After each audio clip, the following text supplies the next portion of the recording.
Hello साथी, नमस्कार। मैं नितिन शर्मा एक बार फिर से आप सभी का स्वागत करता हूं। प्यारे दोस्त, कैसे हैं आप लोग?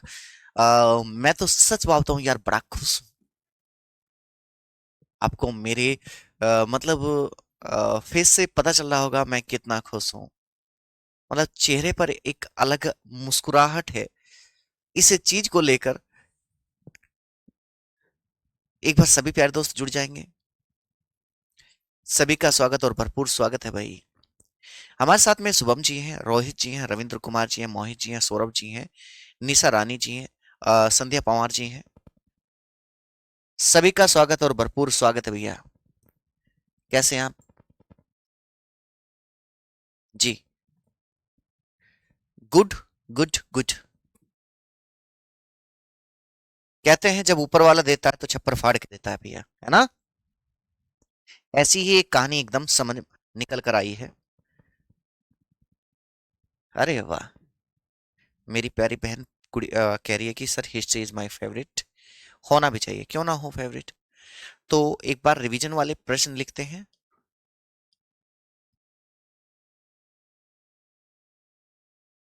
रिवीजन,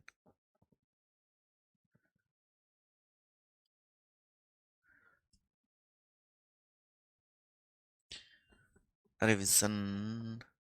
ओके ना?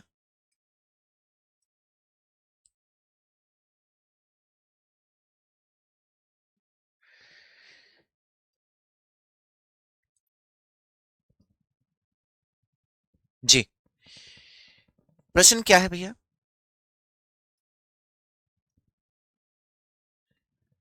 मौर्य साम्राज्य का संस्थापक।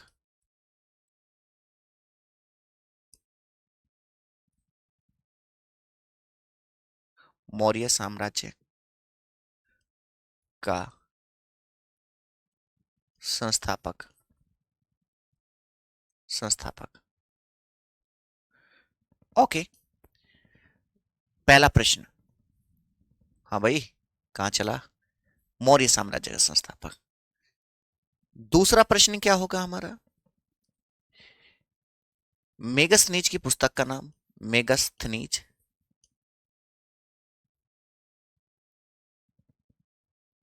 की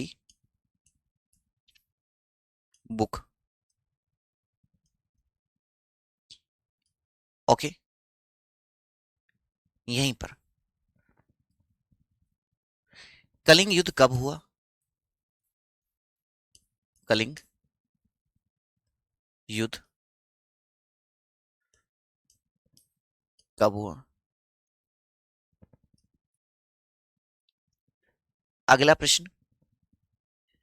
अशोक ने अशोक ने यदि मैं बात करता हूं किसके बारे में भैया? अशोक ने हम्म, श्रीलंका श्रीलंका बौद्ध धर्म के प्रचार और प्रसार के लिए किसे भेजा? श्रीलंका बौद्ध धर्म के प्रचार प्रसार के लिए किसे भेजा? ओके। एक प्रश्न और लिखें।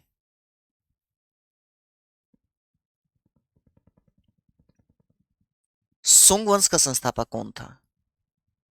सुंग वंश का वंश का संस्थापक। सुंग वंश का संस्थापक। 1 2 3 4 करके आंसर दीजिए। और कितने साथियों को इस बारे में पता है कि 3 वर्ष की आयु में छूट मिल चुकी है आप लोगों को? 3 वर्ष की। आप जानते हैं कि भैया आपको आपकी योग्यता में 3 वर्ष की छूट मिल चुकी है। बहुत बढ़िया, शाबाश बच्चे, सैल्यूट करता हूं पवन आपको। मेरा भाई पवन, इसने ना बच्चे ने सभी पांचों प्रश्नों के आंसर लिख दिए हैं। ठीक है। अच्छा लगता है जब आप लोग मेरे साथ जुड़कर आगे बढ़ते हैं। मुझे लगता है यहां तक सब कुछ ओके है, फिट एंड फाइन है, बढ़िया है, बेहतरीन है, गजब है, लाजवाब। चलिए आगे बढ़ते हैं।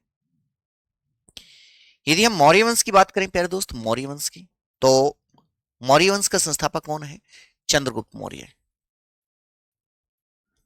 चंद्रगुप्त,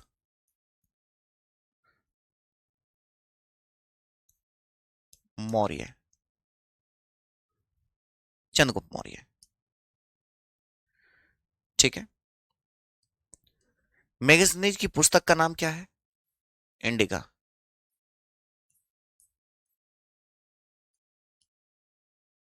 इंडिका है। ओके। कलिंग युद्ध 261 बीसी में कब लड़ा गया? 261 बीसी में। अशोक ने श्रीलंका किसे भेजा भेजा था भैया? महेंद्र और संघमित्रा को।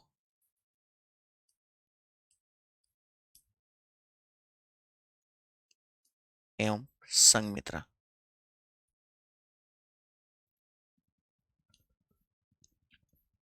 महेंद्र और संघमित्रा को। ठीक है ना? और सोंगवंश का संस्थापक कौन है प्यारे दोस्त? पुष्यमित्र सुंग। पुष्य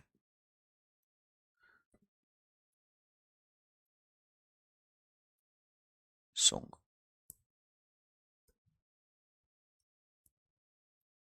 पुष्यमित्र सुंग। ओके। तो उन लोगों का भला होगा जो उम्मीद करके बैठे थे कि हमारा होगा कि नहीं होगा।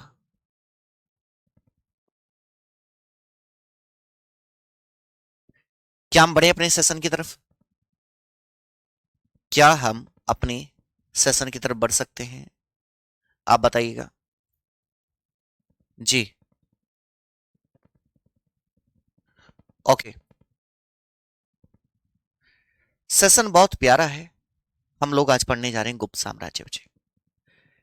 देखिए, जब बात करते हैं गुप्त साम्राज्य की तो 240 एडी से 540 एडी तक ये साम्राज्य रहा है। हाँ बच्चे, बिल्कुल। ज्योति जी, आपके प्रैक्टिस सेट्स आएंगे, टेंशन लेने की आवश्यकता नहीं है। प्रैक्टिस सेट्स आएंगे, आपको टेंशन लेने की आवश्यकता नहीं है। ठीक है ना? आप लोग बढ़ते चलिए।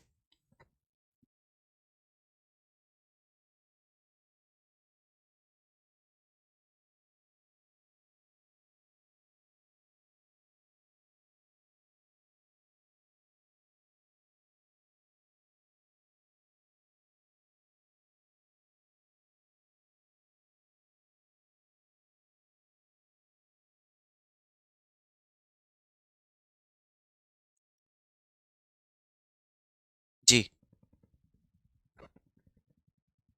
मोहित जी बिल्कुल करा दूंगा मैं। और बताइए, क्लियर है? एंड में करा दूंगा। और बताओ। हालांकि यहां से प्रश्न ना के बराबर पूछे जाते हैं, लेकिन फिर भी मैं करा दूंगा। देखिए, यदि गुप्त साम्राज्य के बारे में बात करें कि भैया यहां इनके बारे में पता कहां से चलता है, तो आप बताएंगे कि भैया वायु पुराण से पता चलता है, कालिदास की रचनाओं से और मुद्रा राक्षस से। कैसे? कैसे याद रखेंगे? याद रखेंगे ऐसे। वायु कैसी होती है? क्या वायु दिखती है? आप कहेंगे नहीं दिखती। तो वायु कैसी होती है? गुप्त होती है। तो आपसे पूछा जाए कि भैया गुप्त साम्राज्य के बारे में कैसे कहां से पता चला? वायु पुराण से। क्लियर है? समझे होंगे। ओके। बिल्कुल ओके। विदेशी स्रोत जहां से इस चीज के बारे में पता चलता है, तो बता देना कि भैया फाइयान के द्वारा, हेनसांग के द्वारा और अल्ब्रूनी के द्वारा भी गुप्त साम्राज्य के बारे में हमें पता चलता है। इसे भारतीय इतिहास का स्वर्ण युग कहते हैं, क्योंकि इस समय यदि मैं बात करता हूं शिक्षा, शिक्षा, संस्कृति, संस्कृति, कला, विज्ञान, साहित्य, साहित्य, सभी कुछ अपनी चरम पर थे। ठीक है? शिक्षा, संस्कृति, कला, विज्ञान और साहित्य, सभी चीज।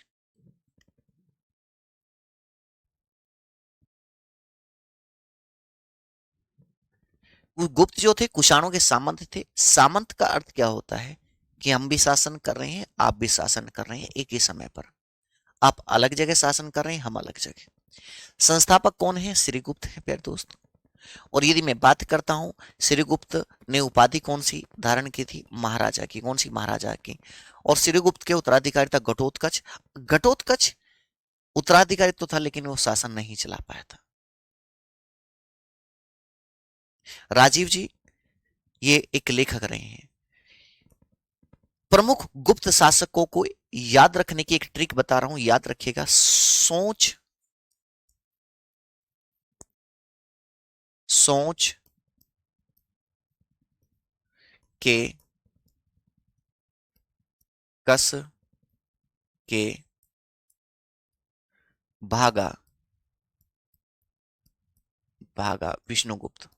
सोच सोच के, कस के, भागा विष्णु गुप्त। ठीक है प्यारे दोस्त, ऐसे याद रखें। ठीक है,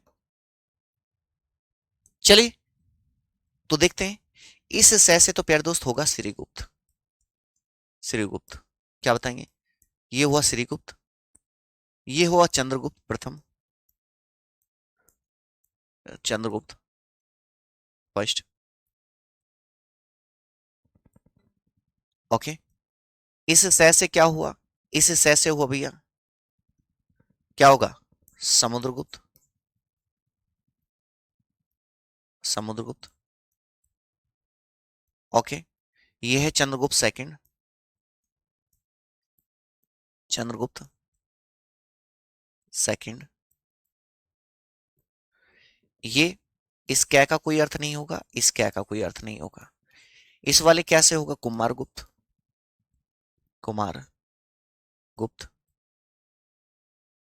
ये हुआ स्कंदगुप्त, स्कंदगुप्त। ओके, ये हुआ भानुगुप्त, भानुगुप्त। और ये हुआ प्यारे दोस्त विष्णुगुप्त,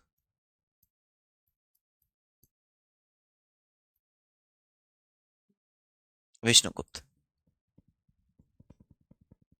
क्लियर है भैया? जी आलोक जी, अखल इखलाक जी। ओके, तो ये कुछ शासकों का क्रम है। आपसे पूछा जाए श्रीगुप्त कौन है? संस्थापक है। और अंतिम शासक कौन है? विष्णुगुप्त। हालांकि टोटल लगभग 17 से 18 शासक रहे हैं, लेकिन ये प्रमुख शासक रहे हैं। कुछ तो आए और चले गए।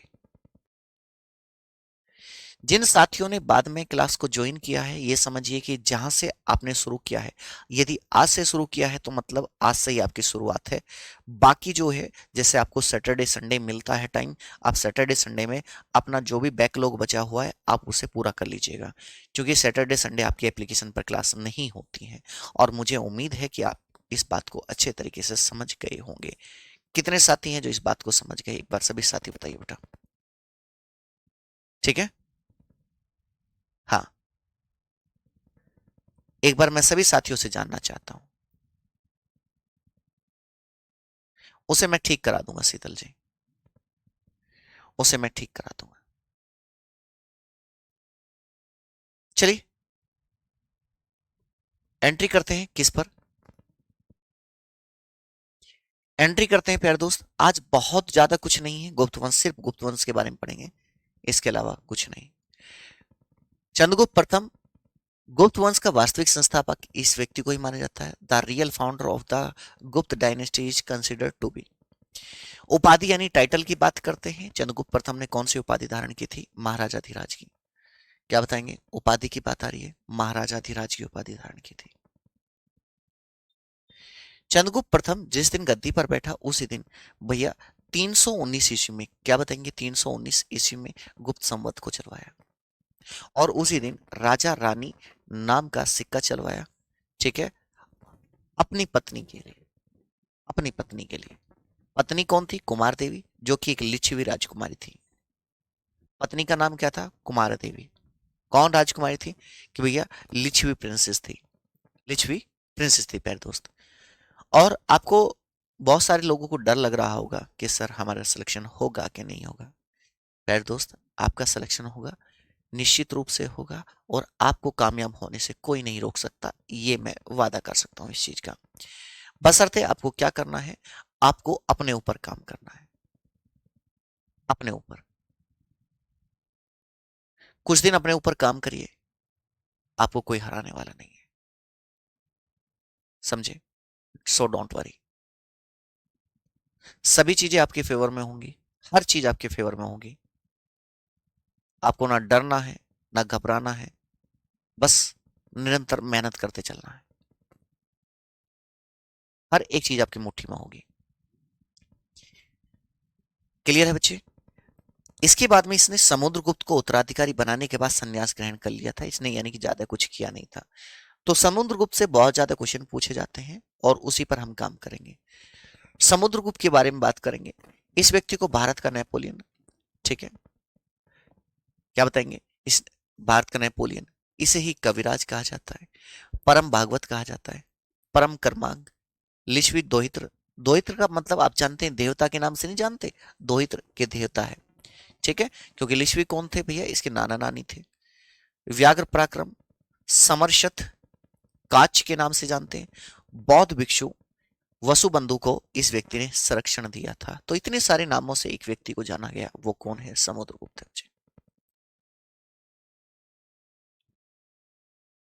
ठीक है, तो इस व्यक्ति को इतने सारे नामों से जाना गया था। जब हम बात करते हैं प्यारे दोस्त, समुद्रगुप्त से अनुमति लेकर गया में श्रीलंका के शासक मेघवर्ण ने विशाल बौद्ध विहार की स्थापना की थी। यह आप बहुत अच्छे तरीके से जानते हैं। यह इंपॉर्टेंट पॉइंट है कि यह संगीत प्रेमी था भैया। क्या था कि भाई संगीत प्रेमी था, और सिक्कों पर जो कोइंस थे उन पर वीणा बजाते हुए दिखाया गया है। जो कोइंस रहे हैं उस पर वीणा बजाते हुए किसे दिखाया गया? इस व्यक्ति को दिखाया गया था। ओके, इनके दरबारी कौन रहे भैया? हरिसेन थे। और हरिसेन ने ही भैया प्रयाग प्रशस्ति लेख लिखा है, प्रयाग प्रशस्ति। और आप जानते हैं इस अभिलेख में ही सर्वप्रथम भारतवर्ष शब्द का उल्लेख मिलता है। आपसे पूछा जाए कि भैया भारतवर्ष शब्द का उल्लेख कहाँ मिलता है, तो आप क्या बताएंगे? प्रयाग प्रशस्ति लेख में मिलता है। और इसे किसने लिखा था? हरिसेन ने लिखा था। किसने लिखा था भैया? क्लियर है? इसके पास एक संगठित नौसेना थी। It had an organized navy. समझे? एरन अभिलेख से पता चलता है कि सती प्रथा चलती थी इस समय, ठीक है। और एरन एरन अभिलेख को किसने जारी करवाया था? भानुगुप्त ने जारी करवाया था। सती प्रथा क्या होती थी? जब किसी महिला का पति एक्सपायर हो जाता था, मृत्यु को प्राप्त हो जाता था, उसे उसकी चिता पर बैठकर अपने आप को क्या करना होता था भैया? समाप्त करना होता था, खत्म करना होता था। कितनी बेकार कोई प्रथा हो सकती है, आप यहां से अंदाजा लगा लीजिए। तो मुझे लगता है यहां तक क्लियर है। भानुगुप्त ने इसे जारी करवाया था। भाषा कौन सी रही है प्यारे दोस्त? संस्कृत रही है। भाषा कौन सी रही है? कि भैया भाषा रही है संस्कृत, भाषा संस्कृत रही है। ओके, कि भैया भाषा रही है संस्कृत। जी, अब आ जाते हैं यहां पर, बड़े ध्यान से सुनना भैया। जो समुद्रगुप्त है, इसका एक बेटा था चंद्रगुप्त सेकंड, और एक का नाम था रामगुप्त। रामगुप्त की पत्नी का नाम क्या था? ध्रुव देवी, जिसे ध्रुव स्वामिनी के नाम से जाना जाता है। अब होता क्या है कि एक शक राजा ने, जिसका नाम था रुद्र सिंह तृतीय, रुद्र तृतीय, इस व्यक्ति ने भैया आक्रमण करता है रामगुप्त पर। और रामगुप्त पर जब वो आक्रमण करता है तो ये ध्रुव ध्रुव देवी को उठाकर ले जाता है। फिर से बताता हूँ। समुद्रगुप्त के दो बेटे हैं, चंद्रगुप्त सेकंड को अभी साइड में रख दो। रामगुप्त शासक बना, उसका विवाह होता ध्रुव देवी से। कुछ इतिहासकार ये कहते हैं कि जब ध्रुव देवी से विवाह हुआ था रामगुप्त का, पता चलता है कि ध्रुव देवी जो है प्रेमिका थी चंद्रगुप्त सेकंड की, और ध्रुव देवी को उठाकर ले जाता है रुद्र सिंह थर्ड। समझे? अब इस बात से गुस्सा कौन है? चंद्रगुप्त सेकंड रामगुप्त से, कि तूने तो पत्नी को ही उठवा दिया। भैया गुस्सा आता है तो चंद्रगुप्त सेकंड जो है रुद्र सिंह तृतीय की हत्या कर देता है, और ये कौन था? अंतिम शख्स शासक था। और यही कारण है चंद्रगुप्त सेकंड को भैया सकारी के नाम से जानते हैं। शकारी, किस नाम से? कि भैया सकारी के नाम से हम इसे जानते हैं। किस नाम से जानेंगे? कि भैया सकारी के नाम से जानेंगे। एक बार सभी प्यारे दोस्त बताइए, सकारी किसे कहा गया? कि भैया रुद्र सिंह तृतीय को कहा गया। आ जाइए जानते हैं इस व्यक्ति के बारे में, चंद्रगुप्त द्वितीय के बारे में। सबसे इंपॉर्टेंट शासक है भैया। इस व्यक्ति ने विक्रमी संवत को चलवाया 57 बीसी में, और उज्जैन के शासक ने चलाया था विक्रम संवत को। सुनिएगा, उपाधि की बात करते हैं, इसे सकारी कहा गया, विक्रमांक कहा गया, परम भागवत कहा गया, और विक्रमादित्य कहा गया। ठीक है, विक्रमादित्य इसे क्यों कहा गया? साम्राज्य विस्तार के कारण। क्या बताएंगे? साम्राज्य, साम्राज्य विस्तार के कारण, साम्राज्य विस्तार के कारण इस व्यक्ति को विक्रमादित्य के नाम से जाना गया। उदयगिरी गुहा अभिलेख में इसके विजय का उल्लेख है। क्या बताएंगे? कि भैया उदयगिरी गुहा अभिलेख में इसके विजय का उल्लेख है, इसके विजय का उल्लेख है। ओके, सबसे इंपॉर्टेंट है प्यारे दोस्त ये पॉइंट देखिएगा। इसके दरबार में नौरत्न रहते थे। नौरत्न, आप सभी साथी बताएंगे मध्यकालीन भारत में किस मुगल शासक के दरबार में नौरत्न रहते थे? मध्यकालीन भारत में किस मुगल दरबार के शासन में नौरत्न रहते थे? सभी साथी बताएंगे एक बार कमेंट बॉक्स में। एक बार मैं जानना चाहता हूं सभी साथियों से।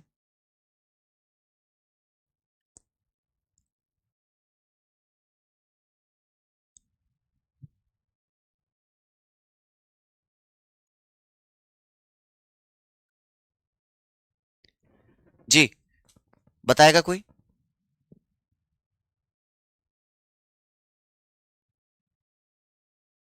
जी, प्रियंका शर्मा जी, बहुत अच्छी। अकबर, इसके समय में कालिदास थे जिसे भारत का शेक्सपियर कहा जाता है। मेघदूतम, रघुवंशम, अभिज्ञान शाकुंतलम, और क्या भैया अभिज्ञान शाकुंतलम में दुष्यंत और शकुंतला की प्रेम कथा के बारे में बताया गया था। विक्रमोर्वशीय है, मालविकाग्निमित्रम और कुमार संभवम किसके द्वारा? कालिदास के लिखी गई थी। इसके बाद में वराहमिहिर आते हैं, व्रत संहिता, पंच सिद्धांतिका और ब्रज जातक वराहमिहिर के द्वारा लिखी गई। इसके बाद में शंकु कौन थे? वास्तुकार थे प्यारे दोस्त। शपनक कौन थे? ज्योतिष रहे हैं। अमर सिंह कौन रहे हैं? अमरकोश इन्होंने लिखा। घटक पर कौन रहे हैं? मुख्य सलाहकार रहे हैं। धनवंतरी चिकित्सक रहे हैं। एक व्यक्ति वरुचि भी रहे हैं, और बेताल भट्ट जो है जादूगर रहे हैं। ठीक है, और सिंहासन बत्तीसी इनकी पुस्तक का नाम था। तो ये कौन रहे हैं भैया? ये नौरत्न रहे हैं किसके दरबार में? चंद्रगुप्त सेकंड के दरबार में। ठीक है, और ये नौरत्न कौन है? ये 9 सबसे विद्वान मंत्री हैं भैया। 9 सबसे विद्वान मंत्री हैं। क्लियर है? यहीं पर जब हम बात करते हैं, चंद्रगुप्त द्वितीय ने अपनी पुत्री का विवाह वाकटक नरेश रुद्र द्वितीय से किया, और इनकी मदद लेकर शासक रुद्र सिंह तृतीय को हराया था। ठीक है, चंद्रगुप्त द्वितीय ने कदम्ब साम्राज्य के शासक का, काकुत्स वर्मा की बेटी से अपने पुत्र का विवाह कर दिया। याद रखिएगा कि भैया कादम्ब साम्राज्य का शासक जो है काकुत्स वर्मा, तो किसने अपने सबसे पहले वैवाहिक संबंध स्थापित किए थे? तो आप बताएंगे कि भाई चंद्रगुप्त द्वितीय ने। इसने मथुरा क्षेत्र को कुषाणों से जीता था, ध्यान रखिए, जिसका जानकारी हमें मथुरा अभिलेख से मिलती है। ये सबसे ज्यादा इंपॉर्टेंट ये पेज है बच्चे। मेहराल का जो लौह स्तंभ है चंद्रगुप्त द्वितीय ने लिखवाया था। ठीक है, चंद्र नाम से इंपॉर्टेंट है, और आप जानते हैं दिल्ली में है। सांची के स्तंभ लेख से ग्राम दान के बारे में पता चलता है कि ये गांवों का दान किए थे इसने मंदिर निर्माण के लिए। चंद्रगुप्त द्वितीय के समय की जानकारी का सबसे अच्छा स्रोत जो है देवी चंद्रगुप्ता में है, जिसके लेखक कौन है? विशाख दत्त है। कौन बताएंगे? विशाख दत्त है बच्चे। देवी चंद्रगुप्तम। ओके, इस व्यक्ति का जो उत्तराधिकारी था वो कौन व्यक्ति रहा है? कुमारगुप्त। कुमारगुप्त की बात करते हैं तो माता का नाम ध्रुव देवी था, पिता चंद्रगुप्त थे, और इस व्यक्ति के शासनकाल में ही नालंदा विश्वविद्यालय की स्थापना की गई थी। बिहार में इंपॉर्टेंट पॉइंट है, आपसे पूछे कि भैया नालंदा विश्वविद्यालय की स्थापना कहाँ की गई थी? बिहार में। किसके शासनकाल में? कुमारगुप्त के। इस व्यक्ति का अन्य नाम क्या था भैया? ओ सॉरी, नालंदा विश्वविद्यालय को ऑक्सफोर्ड ऑफ महायान कहा गया। Oxford of Mahayana. यहां पर इस व्यक्ति की उपाधि के बारे में जानते हैं। उपाधि उपाधि कौन सी थी? महेंद्रादित्य। मौर्य और कार्तिकेय के चित्र वाले सिक्के चलवाए इस व्यक्ति ने चांदी के। ठीक है।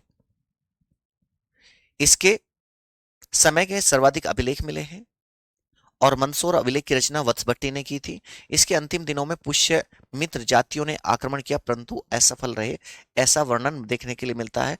और अब जो शासक आता है प्यारे दोस्त, वो शासक आता है स्कंदगुप्त।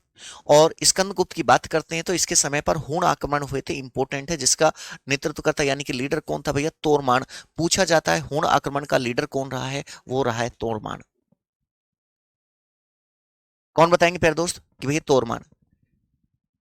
प्रसिद्ध हूण शासक मेहिर कुल को बौद्ध मूर्ति भंजक कहा गया है।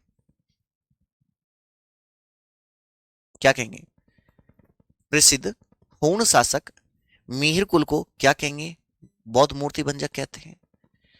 सुदर्शन झील का पुनः जीर्णोद्धार किसने करवाया भैया? इसी व्यक्ति के द्वारा, स्कंद के द्वारा। झील के किनारे विष्णु मंदिर का निर्माण करवाता है ये व्यक्ति।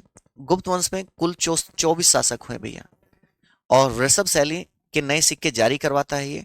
अंतिम शासक भैया विष्णुगुप्त है, जिसे कुमार गुप्त तृतीय के नाम से भी जाना गया। गुप्त वंश के बारे में इतना ही है। एक बार सभी प्यारे साथियों से, सभी प्यारे भाई बहनों से जानना चाहता हूं कि आप मुझे गुप्त वंश के केवल केवल 5 शासकों के नाम, यदि आपने कुछ भी सीखा है बड़ी स्पीड से, जब तक मैं एक थोड़ा सा पानी पीता हूं, आप मुझे 5 शासक के नाम बताइए, गुप्त शासक, यदि आपने थोड़ा सा भी सीखा। देखता हूं कितने, मतलब वास्तव में आप वर्दी पहनने के लिए तैयार हैं भी या नहीं।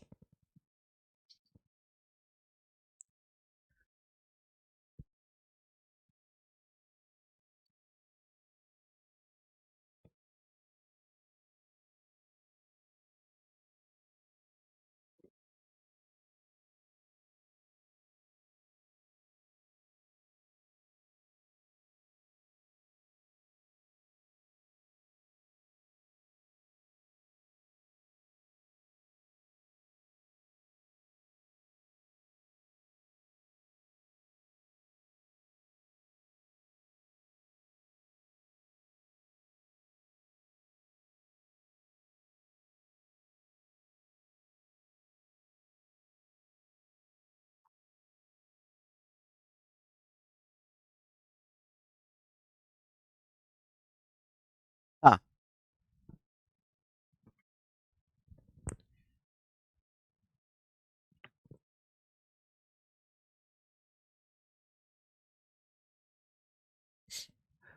मेरे भाई रविंद्र कुमार ने लिखा है। ठीक है, सबसे पहले। और मैक्सिमम जितने भी भाई बहन हैं सभी ने लिखा है। बहुत बढ़िया। मैं कह सकता हूं दावे के साथ में, आपको वर्दी से कोई नहीं रोक सकता। इसमें कोई सोचने वाली बात है ही नहीं। ठीक है, शाबाश।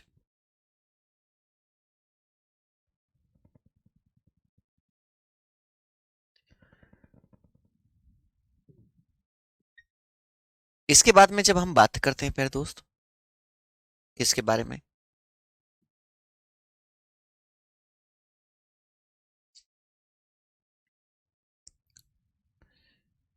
हम बात करेंगे वर्धन वंश के बारे में।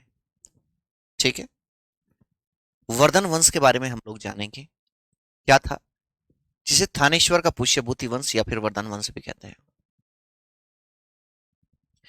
संस्थापक कौन रहे प्यारे दोस्त? पुष्यभूति।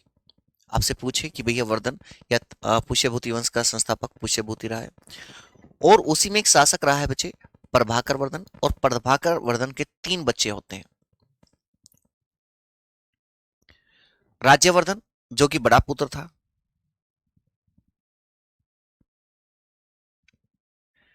राज्यश्री पुत्री। और सबसे बाद में जो सबसे छोटा पुत्र था वो था हर्षवर्धन।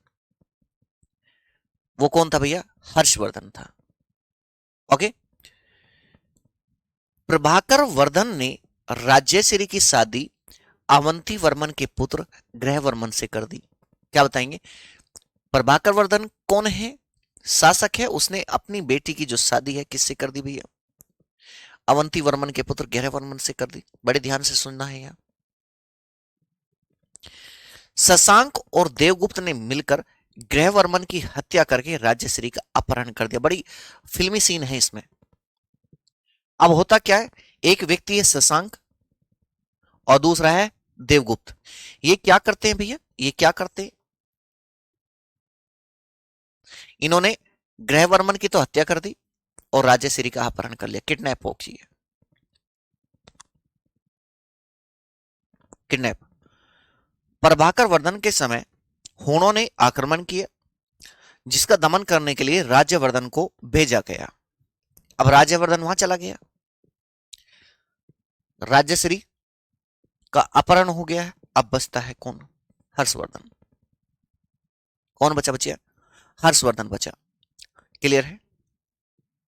अब हर्षवर्धन कौन है उसके बारे में एक बार मैं आपको बताऊंगा।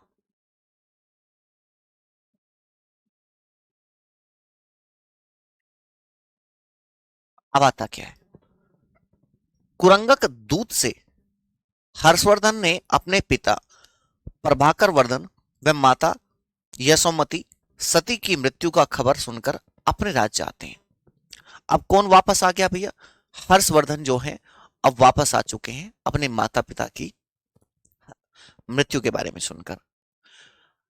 अब होता क्या है, जो राज्यवर्धन था भैया, बड़ा बेटा था, उसने देवगुप्त की क्या कर दी है भैया, हत्या कर दी। शशांक ने राज्यवर्धन की हत्या कर दी। शशांक ने क्या कर दी, राज्यवर्धन की हत्या कर दी। अब जब राज्यवर्धन की हत्या हो जाती है, बड़े बेटे की हत्या होगी, तो यहां शासक कौन बनेगा भैया, 647 ईस्वी तक हर्षवर्धन। हर्षवर्धन का जो जन्म हो चुका है 590 एडी में, पत्नी है दुर्गावती और गद्दी पर बैठ जाता है ये 606 ईस्वी में। क्या आप बता सकते हैं, एक प्रश्न पूछा गया है आपकी परीक्षा में कि हर्षवर्धन किस आयु में, ये पीवाई क्यों है भैया, हर्षवर्धन किस आयु में गद्दी पर बैठा था, बताएंगे आप। हर्षवर्धन किस आयु में गद्दी पर बैठा था,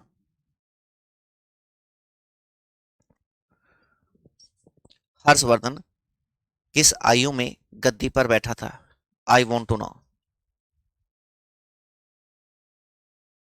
बताएंगे आप मुझे।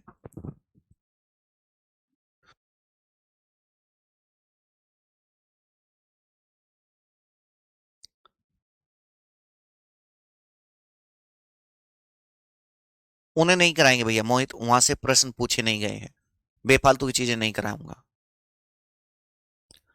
बहुत अच्छे, 16 वर्ष की आयु में, गुड। कह सकता हूं कि आप लोगों का फोकस पूरा यहीं क्लास पर है। अब ये क्या करता है बच्चे,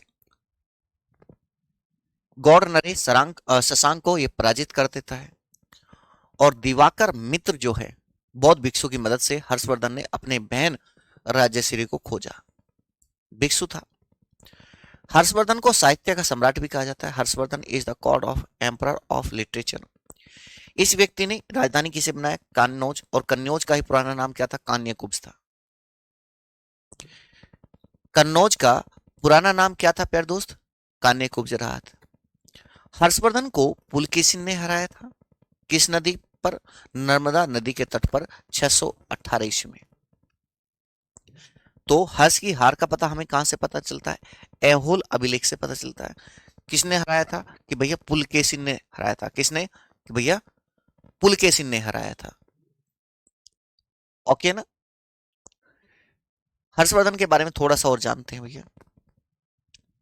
हर्षवर्धन के नाटक जो हैं संस्कृत भाषा में हैं, कौन कौन से हैं, नागानंद, रत्नावली और प्रियदर्शिका। क्या नाम था, प्रियदर्शिका। हर्षवर्धन के दरबारी कौन कौन है भैया, बाणभट्ट है। कौन है, बाणभट्ट, जिसने कादंबरी और हर्षचरित को लिखा है 8 भागों में। और मयूर भट्ट है जिन्होंने सूर्य शतक को लिखा। मातंग दिवाकर हैं जिन्होंने मयूर शतक को लिखा है। ठीक है, क्लियर है। और चौथे रहे भरथरी, ये कौन रहे, दरबारी रहे। सोढल ने हर्षवर्धन को साहित्यिक हर्ष कहा है। किसने कहा है, कि भाई सोढल ने कहा है, सोढल।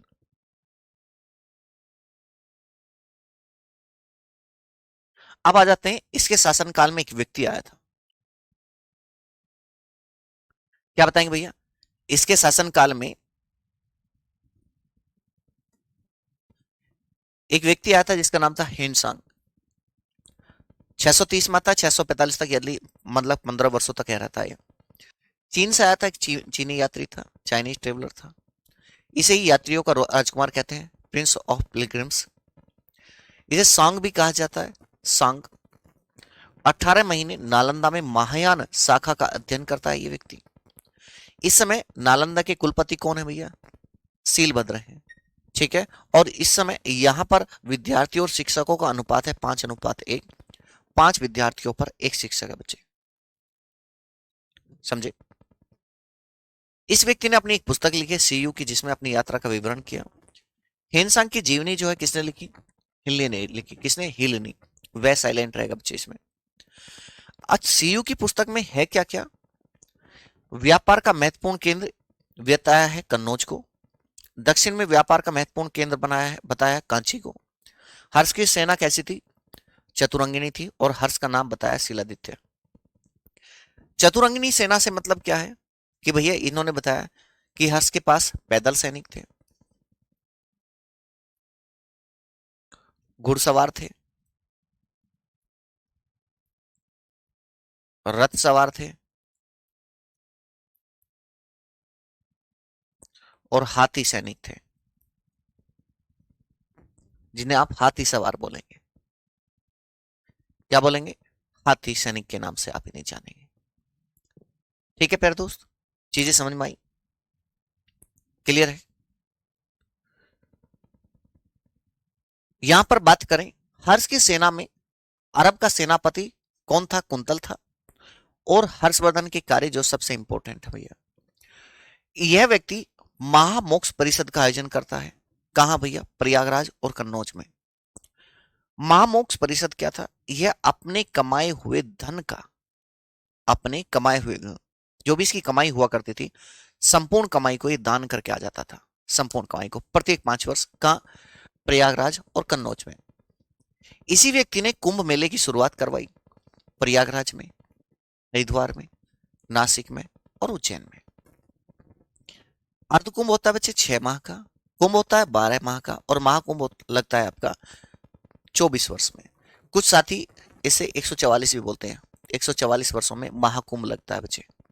ठीक है। हर्ष के 2 पुत्र थे, वाग्यवर्धन और कल्याणवर्धन। वाग्यवर्धन और कल्याणवर्धन। ठीक है। उम्मीद करता हूं आपको सेशन अच्छा लगा होगा, समझ में आया होगा। एक बार सभी प्यारे दोस्त बताएंगे बच्चे, कल हमारी क्लास नहीं होगी क्योंकि कल मेरी मैराथन है। ठीक है, कल हमारी क्लास नहीं होगी। एक बार सभी साथियों से मैं जानना चाहता हूं, यहां तक सब कुछ ओके है? फिट एंड फाइन है? मजे आ रहे हैं? कोई दिक्कत, कोई समस्या? मुझे नहीं लगती किसी साथी को कोई दिक्कत या समस्या है। एक बार सभी साथियों से मैं जानना चाहता हूँ, कोई आपका डाउट है तो आप मुझसे पूछ सकते हैं, वरना अब हम क्लास को ओवर करेंगे।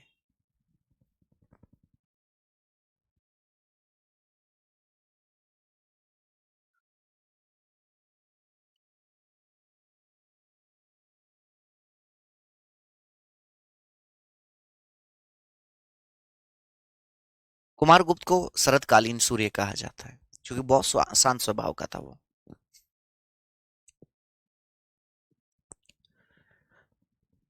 अरे भैया ये वीडियो, ये कोर्स आपका तब तक रहेगा जब तक का आपका पेपर नहीं हो जाता। मस्ती के साथ पढ़ो, मस्ती के साथ में, खतरनाक तरीके से अल्लाहू अल्लाहू करके पढ़ो मस्ती से, कोई दिक्कत ही नहीं है।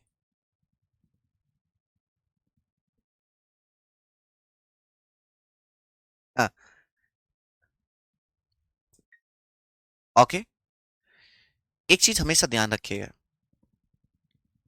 इस पूरे प्रोसेस में आपको एक व्यक्ति तो वो होगा जो आपको चीजों में अलझाए रखेगा, जो आपको, क्योंकि उसका काम है आपको बिजी रखना, वो आपको कैसे भी रखेगा।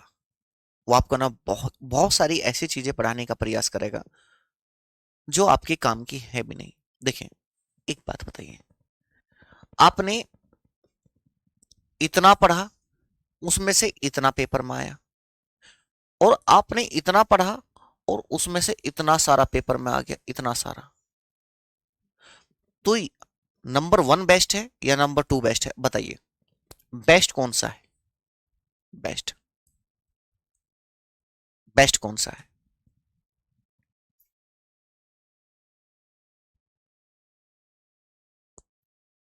एक बार बताइए, आप खुद बताइए, ये बेस्ट है या ये बेस्ट है?